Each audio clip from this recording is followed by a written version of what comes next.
आरण्यक मुनि। राम नाम बिनु गिरा न सोहा, देखु बिचारी त्यागी मदमोहा। त्रेता युग में भगवान श्री राम का अवतार हुआ। उससे पहले की बात है, आरण्यक मुनि परमात्म तत्व को जानकर परम शांति पाने के लिए घोर तपस्या कर रहे थे। दीर्घकालीन तप से भी जब सफलता नहीं मिली, तब मुनि किसी ज्ञानी महापुरुष की खोज करने लगे।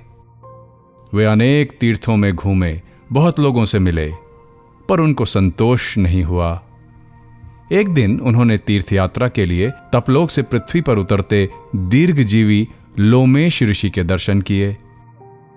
वे ऋषि के समीप गए और चरणों में प्रणाम करके नम्रतापूर्वक प्रार्थना की, भगवान, दुर्लभ मनुष्य शरीर पाकर जीव किस उपाय से दुस्तर संसार सागर को पार कर सकता है?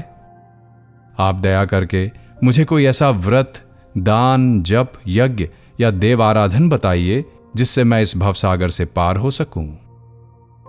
महर्षि लोमेश ने कहा, दान, तीर्थ, व्रत, यम, नियम, यज्ञ, योग, तप आदि सभी उत्तम कर्म हैं, किंतु इनका फल स्वर्ग है। जब तक पुण्य रहता है, प्राणी स्वर्ग के सुख भोगता है और पुण्य समाप्त होने पर नीचे गिर जाता है। जो लोग स्वर्ग सुख के लिए ही पुण्य कर्म करते हैं, वे कुछ भी शुभ कर्म न करने वाले मूढ़ लोगों से तो उत्तम हैं, पर बुद्धिमान नहीं है। देखो, मैं तुम्हें एक उत्तम रहस्य बतलाता हूं। भगवान श्री राम से बड़ा कोई देवता नहीं, राम से उत्तम कोई व्रत नहीं, राम से श्रेष्ठ कोई योग नहीं और राम से उत्कृष्ट कोई यज्ञ नहीं। श्री राम नाम का जप तथा श्री राम का पूजन करने से मनुष्य इस लोक तथा परलोक में भी सुखी होता है। श्री राम की शरण लेकर प्राणी अनायास संसार सागर को पार कर जाता है। श्री राम का स्मरण ध्यान करने से मनुष्य की सभी कामनाएं पूर्ण होती हैं और उसे परम पद प्राप्त कराने वाली भक्ति भी श्री राम देते हैं। जो उत्तम कुल में उत्पन्न हुए हैं, उनकी तो चर्चा ही क्या। चांडाल भी श्री राम का प्रेम पूर्वक स्मरण करके परम गति पाता है। श्री राम ही एकमात्र परम देवता हैं। श्री राम का पूजन ही प्रधान व्रत है। राम नाम ही सर्वोत्तम मंत्र है और जिनमें राम की स्तुति है, वे ही उत्तम शास्त्र हैं। अतएव तुम मन लगाकर श्री राम का ही भजन, पूजन एवं ध्यान करो। यह उपदेश सुनकर आरण्यक मुनि को बड़ी प्रसन्नता हुई। उन्होंने महर्षि लोम से ध्यान करने के लिए श्री राम के स्वरूप को जानना चाहा।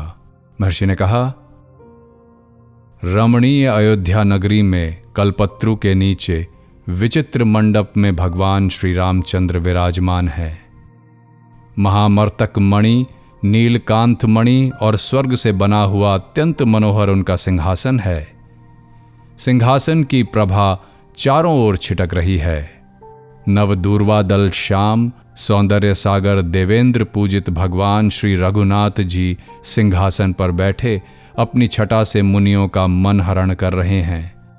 उनका मनोमुग्धकारी मुखमंडल करोड़ों चंद्रमाओं की छवि को लज्जित कर रहा है।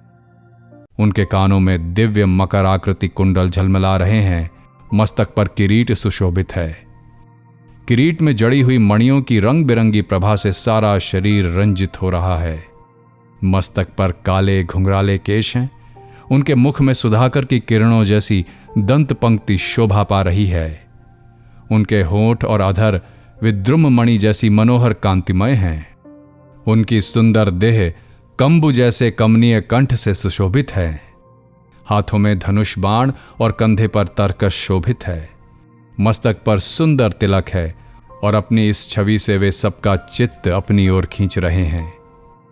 इस प्रकार भगवान के मंगलमय तथा छविमय दिव्य स्वरूप का वर्णन करके लोमश जी ने कहा, मुने, तुम इस प्रकार भगवान श्री राम का ध्यान और स्मरण करोगे तो अनायास ही संसार सागर से पार हो जाओगे। लोमेश जी की बात सुनकर आरण्यक मुनि ने उनसे विनम्र शब्दों में कहा, भगवान, आपने कृपा करके मुझे भगवान श्री राम का ध्यान बतलाया, सो बड़ा ही अच्छा किया। मैं आपके उपकार के भार से दब गया हूं। परंतु नाथ, इतना और बतलाइए कि श्री राम कौन है, इनका मूल स्वरूप क्या है और ये अवतार क्यों लेते हैं? महर्षि लोमश जी ने कहा, हे वत्स, पूर्ण सनातन परात्पर परंपरा ही श्री राम है। समस्त विश्व ब्रह्मांडों की उत्पत्ति इन्हीं से हुई है। यही सबके आधार सब में फैले हुए हैं। सबके स्वामी, सबके सृजन, पालन और संहार करने वाले हैं। सारा विश्व इन्हीं की लीला का विकास है। समस्त योगेश्वरों के भी परम ईश्वर दयासागर ये प्रभु जीवों की दुर्गति देखकर उन्हें घोर नरक से बचाने के लिए जगत में अपनी लीला और गुणों का विस्तार करते हैं, जिनका गान करके पापी से पापी मनुष्य भी तर जाते हैं। ये श्री राम इसी हेतु अवतार धारण करते हैं। इसके बाद लोमश जी ने भगवान श्री राम का पवित्र चरित्र संक्षेप में सुनाया और कहा, त्रेता के अंत में भगवान श्री राम अवतार धारण करेंगे। उस समय जब वे अश्वमेध यज्ञ करेंगे, तब अश्व के साथ उनके छोटे भाई शत्रुघ्न जी आपके आश्रम में पधारेंगे। तब आप श्री राम के दर्शन करके उनमें लीन हो सकेंगे। महर्षि लोमश के उपदेश अनुसार आरण्यक मुनि रेवा नदी के किनारे एक कुटिया बनाकर रहने लगे। वे निरंतर राम नाम का जप करते थे और श्री राम के पूजन ध्यान में ही लगे रहते थे। बहुत समय बीत जाने पर जब अयोध्या में मर्यादा पुरुषोत्तम ने श्री राघवेंद्र के रूप में अवतार धारण करके लंका विजय आदि लीलाएं संपन्न कर लीं और अयोध्या में वे अश्वमेध यज्ञ करने लगे, तब यज्ञ का अश्व छोड़ा गया। अश्व के पीछे पीछे उसकी रक्षा करते हुए बड़ी भारी सेना के साथ शत्रुघ्न जी चल रहे थे। अश्व जब रेवा तट पर मुनि के आश्रम के समीप पहुंचा, शत्रुघ्न जी ने अपने साथी सुमति से पूछा, यह किसका आश्रम है? सुमति से परिचय प्राप्त कर वे मुनि की कुटिया पर गए।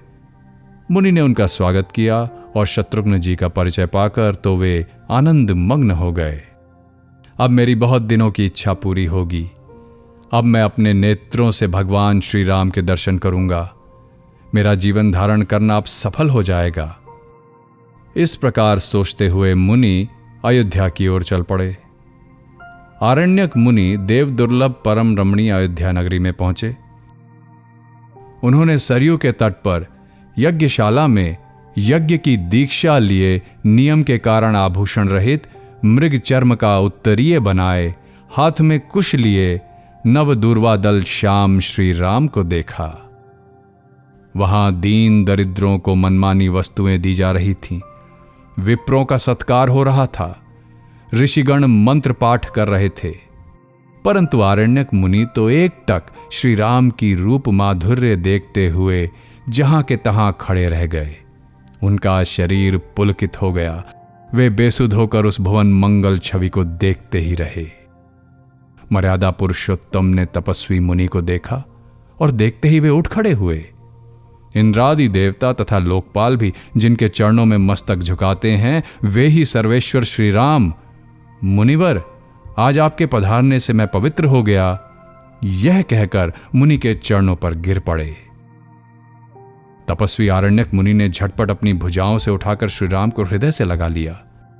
इसके पश्चात मुनि को उच्चासन पर बैठाकर राघवेंद्र ने स्वयं अपने हाथ से उनके चरण धोए और वे चरणोदक अपने मस्तक पर छिड़क लिया। भगवान ब्राह्मण देव हैं। उन्होंने ब्राह्मण की स्तुति की। मुनिश्रेष्ठ, आपके चरण जल से मैं अपने बंधु बांधवों के साथ पवित्र हो गया। आपके पधारने से मेरा अश्वमेध यज्ञ सफल हो गया। अब निश्चय ही मैं आपकी चरण रज से पवित्र होकर इस यज्ञ द्वारा रावण, कुंभकर्ण आदि ब्राह्मण संतान के वध के दोष से छूट जाऊंगा। भगवान की प्रार्थना सुनकर मुनि ने कुछ हंसते हुए कहा, प्रभु, मर्यादा के आप ही रक्षक हैं। वेद तथा ब्राह्मण आप ही की मूर्ति हैं। मैं जानता हूं कि दूसरे राजाओं के समक्ष उच्च आदर्श रखने के लिए ही आप ऐसा आचरण कर रहे हैं। ब्रह्म हत्या के पाप से छूटने के लिए आप अश्वमेध यज्ञ कर रहे हैं, यह सुनकर मैं अपनी हंसी रोक नहीं पाता। मर्यादा पुरुषोत्तम, आपका मर्यादा पालन धन्य है। सारे शास्त्रों के विपरीत आचरण करने वाला सर्वथा मूर्ख और महापापी भी, जिसका नाम स्मरण करते ही पापों के समुद्र को भी लांघ कर परम पद पा जाता है, वह ब्रह्म हत्या के पाप से छूटने के लिए अश्वमेध यज्ञ करे, ये कैसी बात है? भगवन, जब तक मनुष्य आपके नाम का भली भांति उच्चारण नहीं करता, तभी तक उसे भय देने के लिए बड़े बड़े पाप गर्जा करते हैं। राम नाम रूपी सिंह की गर्जना सुनते ही महापाप रूपी गजों का पता नहीं लगता। मैंने मुनियों से सुना है कि जब तक राम नाम का भली भांति उच्चारण नहीं होता, तभी तक पापी मनुष्यों को पाप ताप भयभीत करते हैं। श्री राम, आज मैं धन्य हो गया। आज आपके दर्शन पाकर मैं संसार के ताप से छूट गया। भगवान श्री राम ने मुनि के वचन सुनकर उनका पूजन किया। सभी ऋषि मुनि भगवान की यह लीला देखकर धन्य धन्य कहने लगे। आरण्यक मुनि ने भावावेश में सबसे कहा, मुनिगण, आप लोग मेरे भाग्य को तो देखें कि सर्वलोक महेश्वर श्री राम मुझे प्रणाम करते हैं। ये सबके परमाराध्य मेरा स्वागत करते हैं। श्रुतियां जिनके चरण कमलों की खोज करती हैं, वे मेरा चरणोदक लेकर अपने को पवित्र मानते हैं। मैं आज धन्य हो गया। ये कहते कहते सबके सामने ही मुनि का ब्रह्मरंध्र फट गया। बड़े जोर का धड़ाका हुआ। स्वर्ग में दुंदुबियां बजने लगीं। देवता फूलों की वर्षा करने लगे।